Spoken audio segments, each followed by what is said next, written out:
We're tracking a lawsuit that has been filed against an Ashland preschool. Details on the lawsuit and what the victim's parents had to say.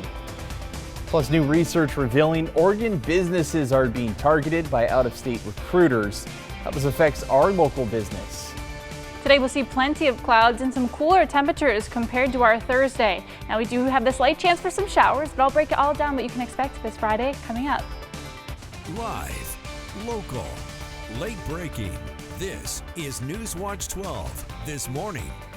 Good morning. The time is 6 a.m. on April 11th. Welcome to NewsWatch 12 this morning. I'm Damian Alvarado.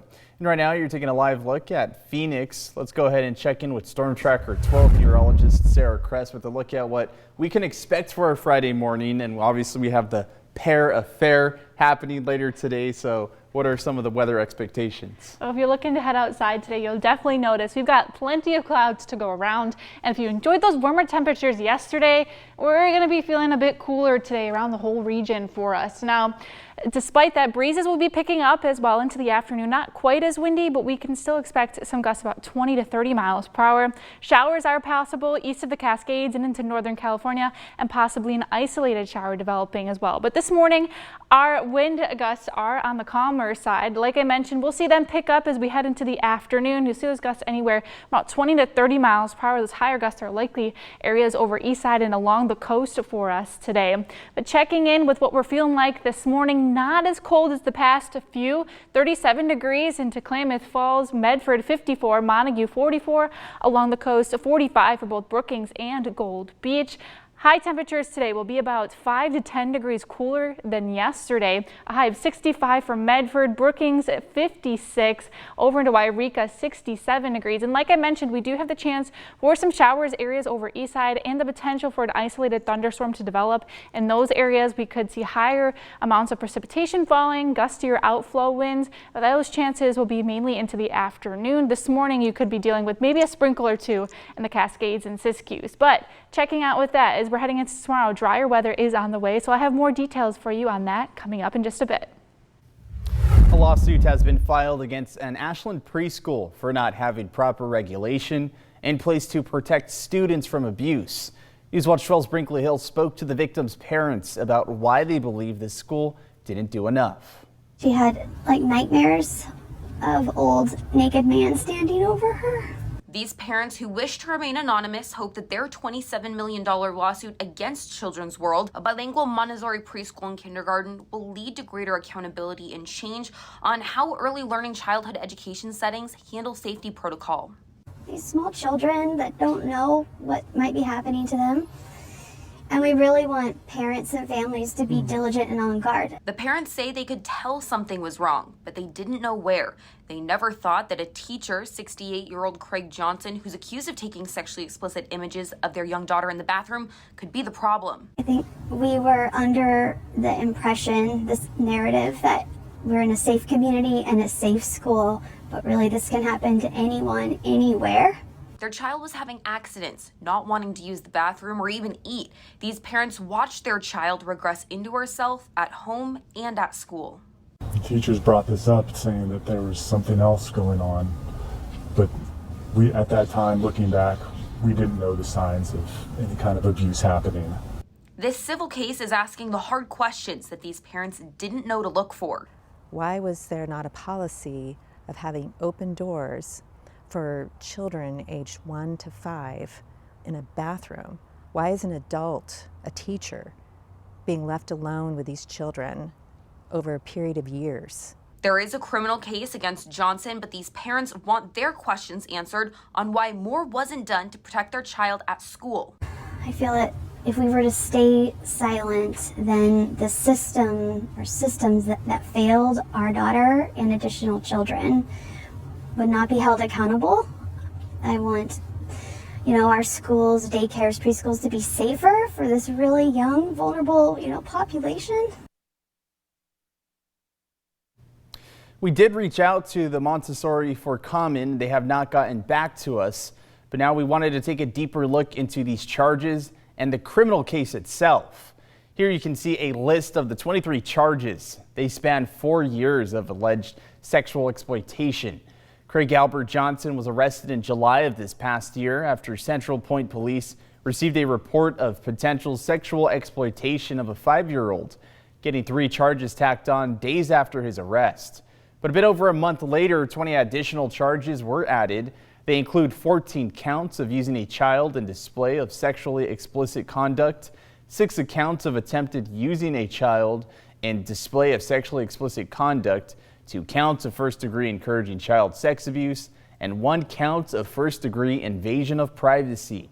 Now, these charges span from 2020 up until July of 2024 when he was arrested. In September, when many of those charges were added, the Ashland Police Department confirmed with us that 6 victims have been identified. They also confirmed the school cooperated in the investigation.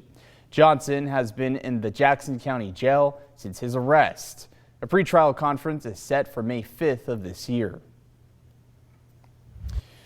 2 men are in jail this morning. Police say both men got into a fight at a resting site in a Grants Pass, and 1 man pulled out a gun. The Grants Pass police responded to the fight on A Street Tuesday afternoon. Police arrested 40-year-old Bobby Swearingen and 34-year-old Caleb Farmer. Farmer was the one who pulled out the gun after being hit with a tree branch. Farmer was arrested for being a felon in possession of a firearm and possession of a stolen firearm. Both men are currently lodged at the Josephine County Jail. Also happening in Josephine County, 5 foxes have tested positive for rabies after multiple reported fox attacks. Josephine County Animal Control received 8 phone calls in the past 2 months about these foxes attacking people and pets. Oregon Department of Fish and Wildlife sent 5 foxes to the Oregon Health Authority, where rabies was confirmed. If you see an animal acting out of the ordinary, get to a safe space and contact Animal Control and ODFW.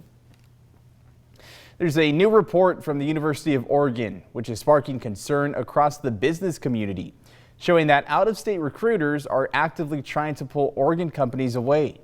The data shows a concerning trend. A quarter of Oregon businesses surveyed said they'd been contacted by recruiters from other states. Nearly 70% of those ended up expanding or relocating out of Oregon, often choosing places with lower taxes, fewer regulations, and more business-friendly policies. While some moves are about growth, economic leaders say others point to deeper systemic challenges for keeping businesses in Oregon. See a lot of competition, I think, across the country for business recruitment and relocation attempts from primarily Texas with some of their state incentives, California and Washington, which was what we saw in the University of Oregon report. So that wasn't a surprise. So Reddy says local tools like enterprise zones, which offer temporary tax breaks for companies that invest here, can help, but they're not a silver bullet. The report identified rising costs, housing affordability, and workforce shortages as common reasons companies look elsewhere. So Reddy also says stronger collaboration between local and state partners like Business Oregon will be key to keeping companies from leaving the region. And we have an update. The Eugene Emeralds are continuing their quest to find their new home in Oregon.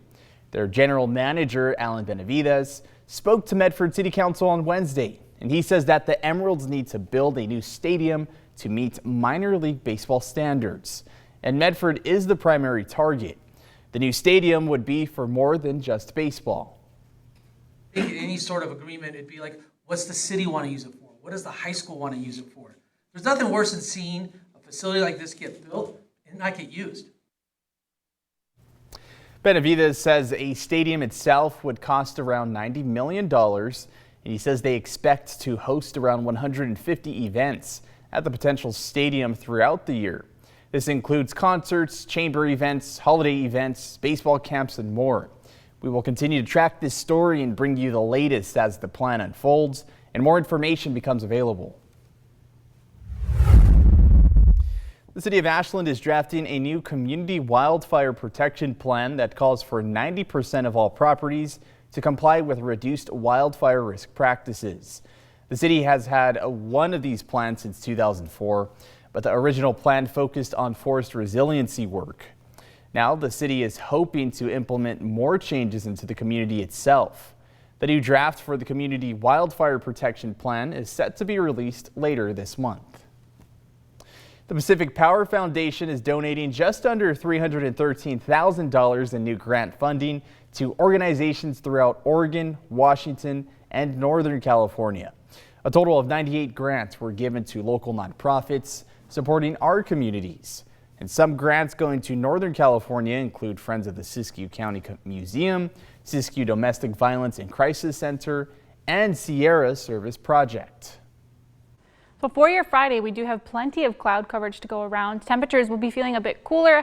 Breezes pick up into the afternoon, and chances for showers are going to be areas over east side today and into eastern Siskiyou County. The possibility also for an isolated thunderstorm to develop as well. Now, as we head into our Saturday, we'll see those clouds decrease and clear out, and then temperatures do rise as we head into our Sunday. Taking a look over at the coast, though, we will be expecting sunnier conditions as we're heading into our Saturday. Now, coming up in our next forecast, we'll take a closer look at what you can expect over the next few days.